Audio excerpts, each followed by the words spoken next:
Hey there, YouTube. What do we have here? I pieced together another project, and Santa came with a little help early this year. This was my Gelande D90 chassis that I had laying around. Had nothing for, just a chassis with all the cross members and a transfer case. And now we got a roller. Now I seem to be doing everything backwards since I started with the D110 and the cruiser, and then I finally put together my Trail Finder 2. So the only thing I didn't have was a D90. I don't have a Beast or any of the other stuff, but you get the point. I didn't have a D90, and that's kind of a staple in the scale world. So I've been just here and there piecing stuff together, and since I sold that one semi-truck, I went ahead and ordered some axles off eBay. These are pre-owned Yoda 2 axles, but you know, save a little money.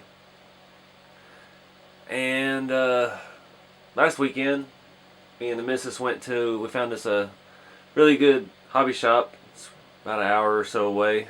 It actually carried crawler stuff and actually participated in the community, which is there's not real common around here.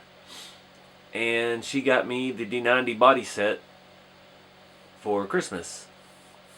So I had to pick up a few more things online, and it all came in, and this is what I got so far. I don't have really a direction for this build. I just kind of pieced it together. I bought these tires and wheels for the Amigo, which is hiding way over there in the back. But let's start talking about that. Okay, these are the RC4wd 155 Super Swampers, TSL IROC Super Swampers, and I bought these to go on these wheels. I've wanted these wheels for a really long time. These are Gearhead RC, and they're gorgeous, and they're so pretty that I didn't read the description over the past 6 months that I've been looking at them. Had them in my watch list on eBay. I didn't realize they weren't actually beadlock. They're old-fashioned glue-on.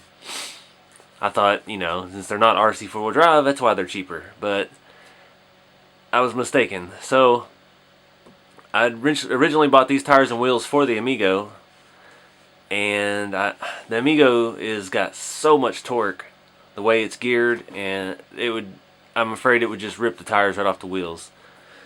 So I've had these sitting around, and I got my axles in yesterday for this chassis, and I've got all the links and everything. I finally got me some body mounts. I had to buy an entire D90 chassis just to get the bumper mount and the body mounts, because I couldn't find them by themselves anywhere. And that was another problem I ran across with RC4wd drive buying directly from them. They have all the stuff, and they have everything in stock now. They've got their issues taken care of, so now most everything's in stock in the store, and if it's not, it is pretty quickly. But their shipping is ridiculous. I was going to buy another cruiser body and turn this into a cruiser, because I have all the mounts to make this a cruiser, and the bumpers, and they actually had the cruiser body in stock. Finally, it's available by itself. If anybody's looking, keep an eye on their website. I think they sold out in the first day that they had them. But I was going to buy a cruiser body and the new Tough Armor roll bar, which looks just like the stock roll bar in the cruiser, not the real high roofed one. I didn't like that one. And it was going to be a little under $200. And they wanted $40-something for shipping. And I was like, whoa, no way.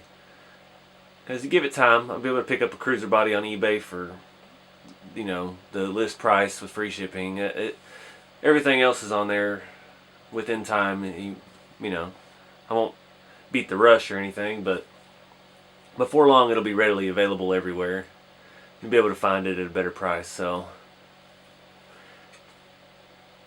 So I decided, we went to that hobby shop, back to where I was going with this, and they had RC4wd everything. They had a whole 4-foot section, about 4 foot high, of just RC4wd tires and wheels. They had shocks. They had everything in stock where you could look at it and see it. It was nice to find somewhere that stocks it like that. And they had a D90 body, and it wasn't ridiculously priced. Usually you find stuff at the hobby shops, and they're pretty expensive. The D90 body set complete was, I think with tax, like $84, which is about the going rate for it on eBay. And that was a pretty good deal. So my Secret Santa picked that up for me, and I decided to make this a D90. I'm not sure what I'm going to do with this. I didn't have any plan. I've got so many extra tires and wheels. You can see them back there in the background, just sitting around since I've replaced and upgraded several of the vehicles. And I figured those were pretty and new and clean. I would throw them on the pretty new and clean frame with the pretty new and clean body. And it looks pretty cool. They're massive. And that's kind of where I've come up with the nickname for this project. I call it Clearance Issue, because it's going to have issues with rubbing on everything. And I mean, these tires rub. You turn it full lock, they rub the body mounts at the slightest little bit. They rub the fenders at the slightest little bit of flex. But man, it sure does sit nice. It just looks sharp. So, not sure anything. I don't have. The only thing I don't have for this is a transmission. And these typically have the R2 scale transmission. I think it's the R2. I can't keep up with all their names. The single speed, like what comes in the Trail Finder 2 ready to run kit, or ready to run truck. And I'm not a huge fan of that transmission. That's what's in the Cruiser and my D110 and my Trail Finder 2. They work fine. Everything's great about it. The gearing and stuff is nice. It's just bulky. It's just kind of big. And so I've got some ideas. I've been eyeing RC Model X trucks, and what they use is this, the HPI Willie King transmission, which is a little tiny unit, no bigger around than a motor, 7-to-1 gear ratio. And I used one on my Tamiya King Hauler tri-drive build, bolted to this 3-speed transmission to give it the gear reduction. And I had this one for my Scania, which I sold. So the RC Model X trucks have this mounted on a custom bracket between the rails, and that just a simple lightweight transmission. It's a really good idea. So I may look at a way to incorporate that. If not, I do still have several of the original RC4wd T1 or disruptor or transmission, whatever you want to call it. I think it's a disruptor or T1 or R1, or I don't know. They changed stuff so much. I have a used one with some mounts on it that I may be able to work in here, and I have this brand new one that came in red that I haven't used for anything, which I may use just to keep with the theme of having brand new components. Well, some of it. Now the axles I did use. They have a few little scratches on the bottom. Nothing major. The chassis was new. I think the transfer case I'd used once. I've got a couple. I mean, there's one on the bench right behind it. Same thing. So, not worried about any of that. It doesn't have to be brand new, but just saying. If I was going to put one of those in here, I'd put the brand new one. Plus it's red. I don't know why. Just add a little color. But, yeah, let me get you a close-up here of these wheels and tires. They sure are pretty. They're 155s. I have not glued them yet because I didn't know what I was going to do. I didn't know where I was going to put them on. I think these are called the Crusher wheels, a Gearhead RC Crusher wheel. Something along those lines. I mean, you can see they don't have a whole lot of different styles. But yeah, I've got the D110, and it's been a different animal altogether. It doesn't feel anything like this truck does as a roller. I mean, when I put that together, it was different altogether. But I do have different shocks on this as well. But I like the way it feels. I like the way it flexes. It sits nice and level. I do have the 90mm King off-road shocks on here. I don't know if I can get you in there to see that. Barely. I picked those up used on eBay. I bought them for this. And on my last video with my Trail Finder 2, one of my axial shocks finally came apart. And then I said I was going to use them on Trail Finder 2. And then I went ahead and built this. So I've been tempted. There's Proline makes a shock in 90mm and 100mm. I can't remember the name of it. And I finally saw some in person at that hobby shop I was talking about, and I think they look pretty good. They have a larger shaft, more like the King shocks, and they're all metal. And I think they were around $40 a pair, so they're on par with the King shocks as far as price. So I thought I might pick some of those up, you know, come payday, and put those on the Trail Finder 2, because I am going to redo its front suspension and run a 3-link. Just going to go ahead and do it, see how it performs, see if I'm happy with it. If not, then I may leaf the whole thing and just use it as a display truck. Because it's been a rough time with the Trail Finder 2 trying to get it to perform the way I want and look the way I want, because they don't really go together, those two things. But yeah, just wanted to finally show y'all this. I don't have any plans. I don't have a color. I don't have a scheme. I mean, it will be scale. It will be as detailed as my D110. I don't know if it's going to be weathered or aged at all.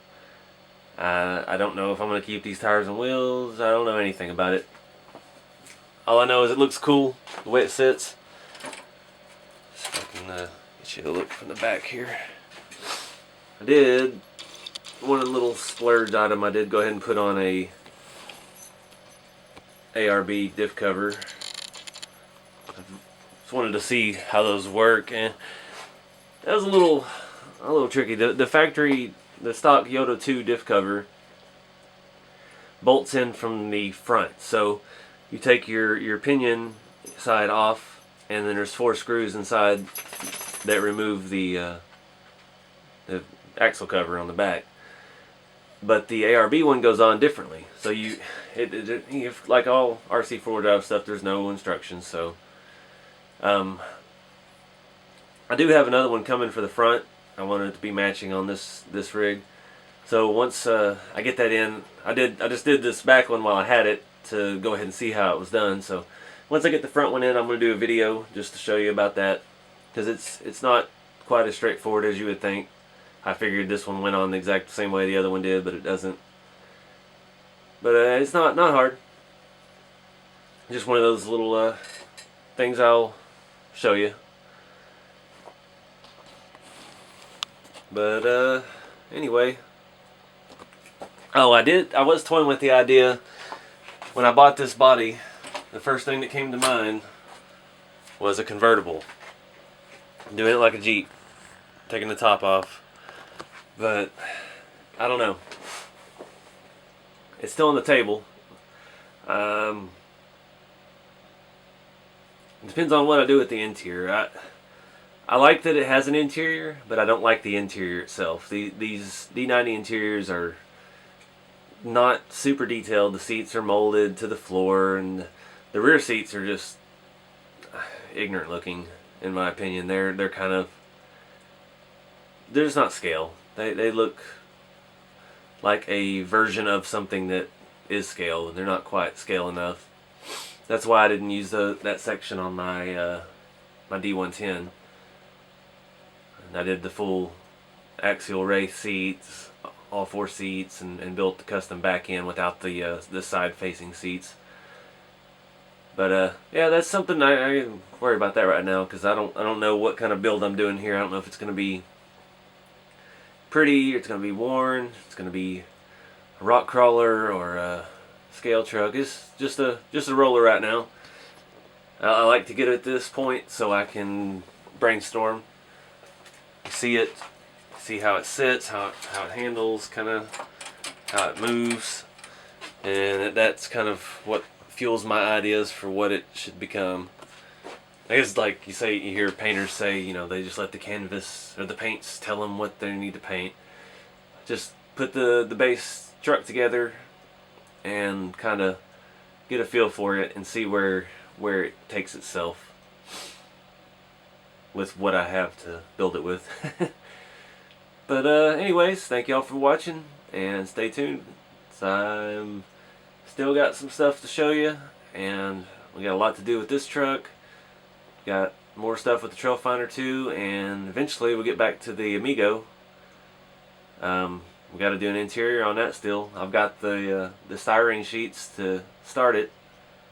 So, anyways, thank y'all for watching. Please like, subscribe, and share, and stay tuned for more.